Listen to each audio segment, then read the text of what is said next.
Mainstream science tells us that when your brain stops, you stop. But how do you explain an Alzheimer's patient who hasn't spoken in a decade suddenly waking up to say a perfect goodbye? Or a child born with birthmarks that match the exact autopsy report of a man they've never met? Today, we aren't looking at myths or religion. We're looking at the 15 cold, hard reasons why consciousness doesn't die with the body. Number 1. Near-death experiences, or NDEs.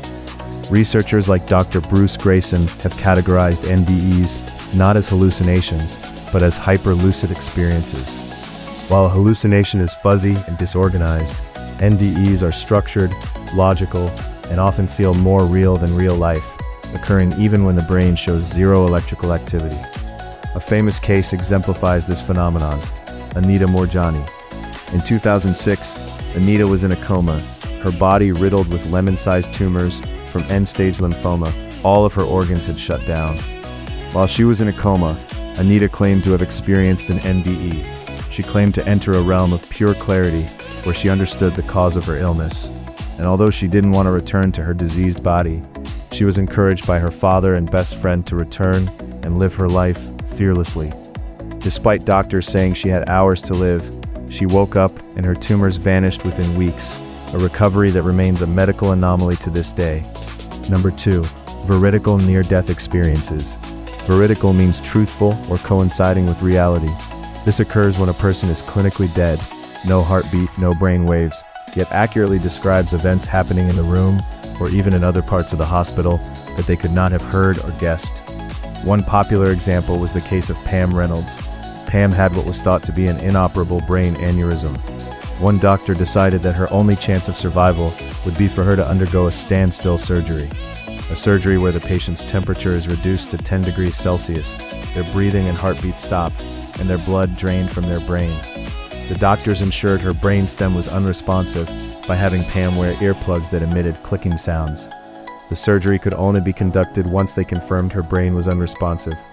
Despite being clinically dead, Pam later accurately described the specific bone saw the surgeon used, which looked like an electric toothbrush, and overheard a conversation about her arteries being too small. Number 3. Past life memories in children. Dr. Ian Stevenson and later Dr. Jim Tucker at the University of Virginia have analyzed over 2,500 cases of children who remember past lives. Unlike fantasy play, these children often display intense focus, naming specific relatives and locations from a previous life they've never visited. As a toddler, James Leininger began having night terrors about a plane crash. He eventually identified himself as a World War II pilot named James Houston Jr., who had crashed his plane trying to take off from the aircraft carrier Natoma Bay. He provided specific details about the plane's engine and the name of a fellow pilot, all of which were later verified by World War II veterans. Number 4. Xenoglossy, meaning unknown tongues. This is the spontaneous ability to speak a language the person has never been exposed to. Linguists distinguish this from glossolalia, speaking in tongues or gibberish. In xenoglossy, the speaker uses correct syntax and vocabulary of a real, often ancient language. Uttara Huddar, a woman in India who in the 1970s began speaking fluent Bengali, a language she did not know. She took on the personality of Sharada, a woman from the 1800s. Researchers found that her dialect and cultural knowledge of 19th century Bengal were flawless, despite her never having left her home province. Number 5. Apparitions and ghost sightings. While many sightings are residual, like watching a recording on a loop, others are interactive, where the entity acknowledges the living. Physics enthusiasts often point to the first law of thermodynamics. Energy cannot be destroyed, only transformed. Could the bioelectric field of a human persist after the body fails? The Flight 401 ghosts.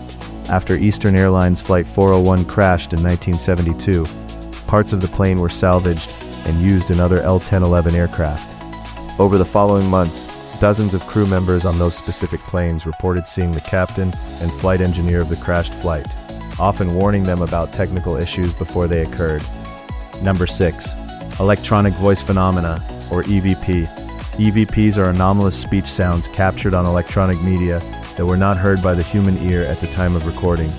These voices often answer questions in real time and possess a frequency range distinct from human vocal cords. In 1959, Friedrich Jurgensen was recording bird songs in a forest. When he played the tape back, He heard a man's voice discussing nocturnal bird songs, and then his deceased mother's voice calling his name. He spent the rest of his life documenting thousands of these voices. Number 7. Instrumental transcommunication, or ITC. ITC is the evolution of EVP, using video, phone calls, or computer text to bridge the gap.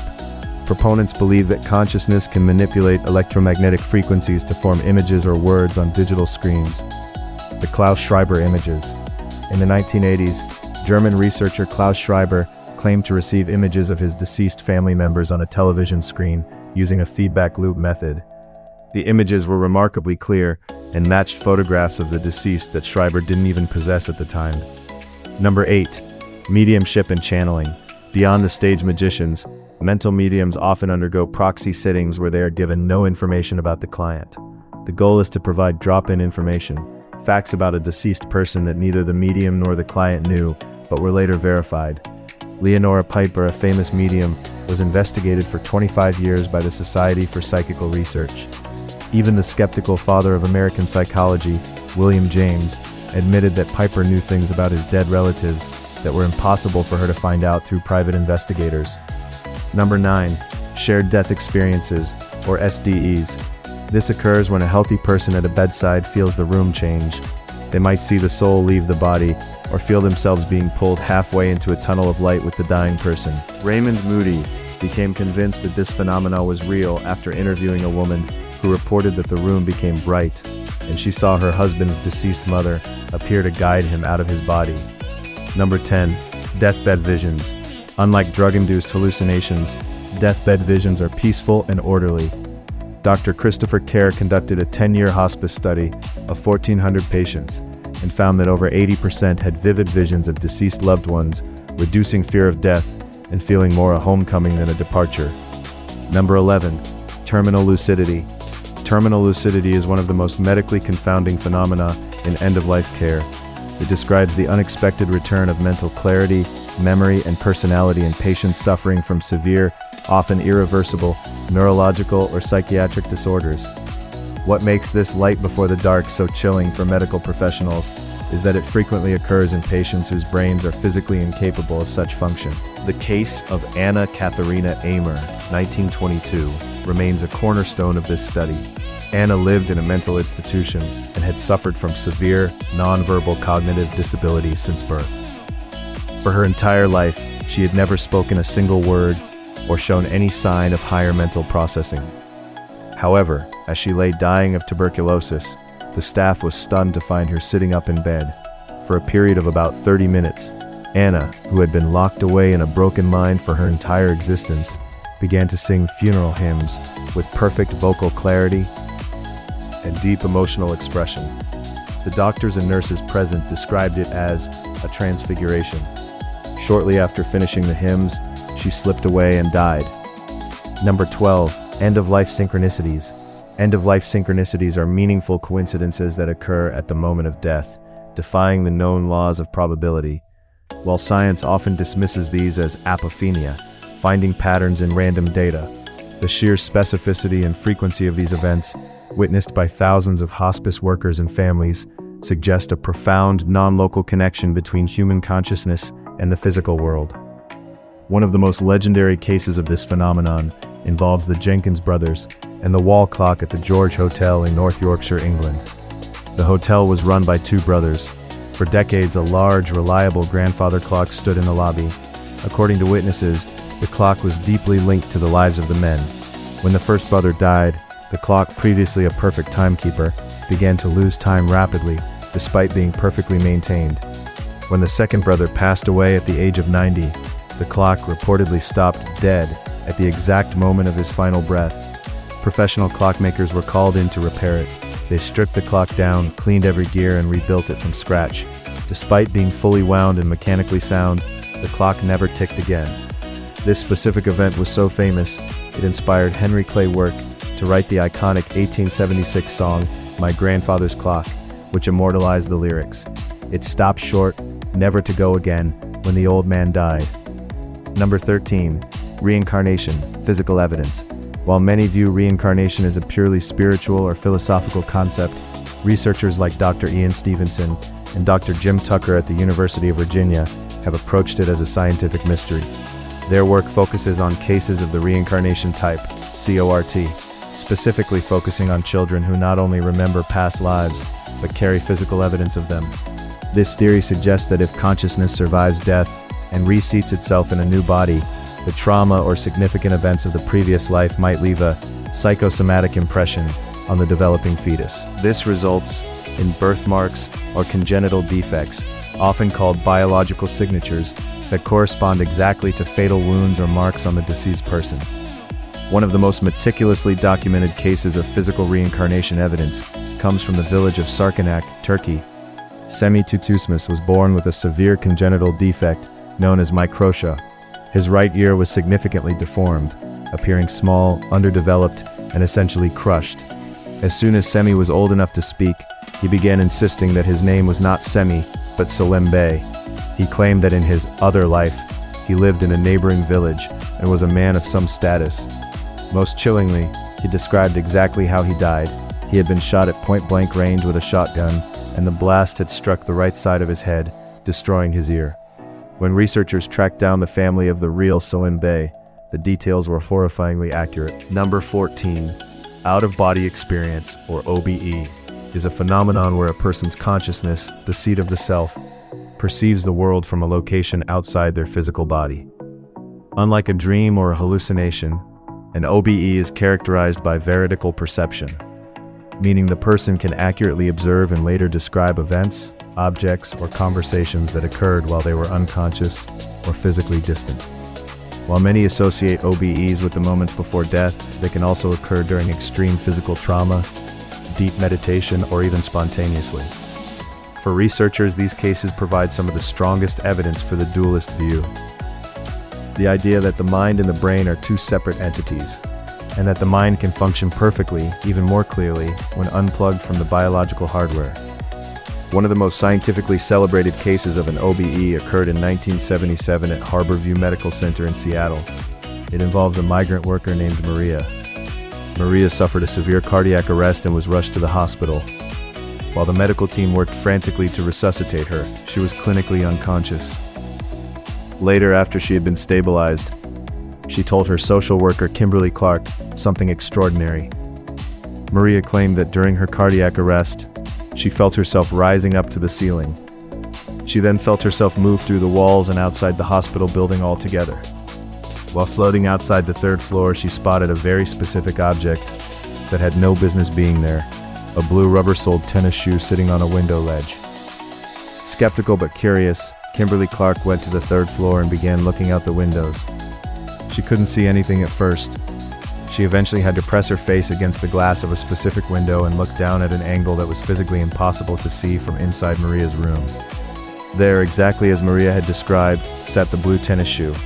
It was worn down at the toe, and the lace was tucked under the heel, details Maria had noted while floating by. Number 15. The Orkor theory, the quantum physics of the soul. For decades, mainstream science viewed consciousness as a secondary byproduct of the brain, essentially a flicker of light created by the firing of billions of neurons.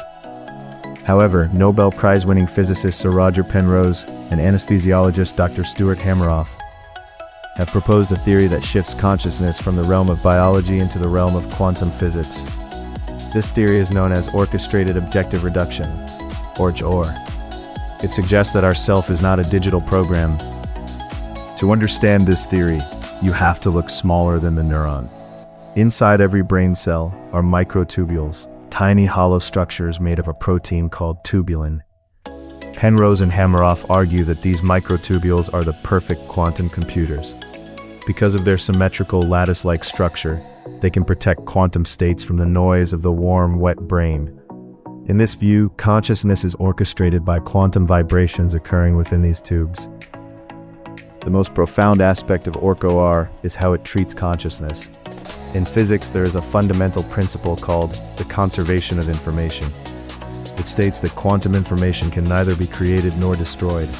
If our consciousness is indeed quantum information stored within microtubules, it follows the laws of the universe rather than the laws of biology.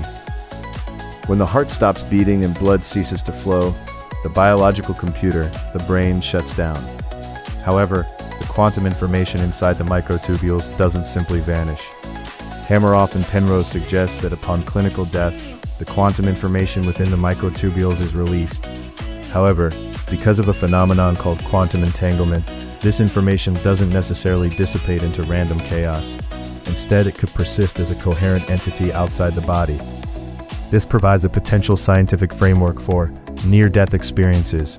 The quantum information leaks out, but is pulled back when the body is resuscitated. The afterlife. The information remains entangled and continues to exist in a non-local state, effectively a quantum soul. If you've made it this far, you've seen that the evidence doesn't come from just one source. It comes from the halls of physics, the bedsides of hospices, and the memories of children.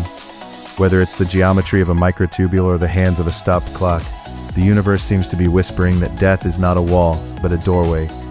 If you enjoyed this deep dive into the ultimate mystery, make sure to hit that like button and subscribe to the channel. It helps us continue to bring you the research that mainstream science is only just beginning to catch up with. What do you think? Is consciousness a product of the brain, or is the brain just a receiver for the soul?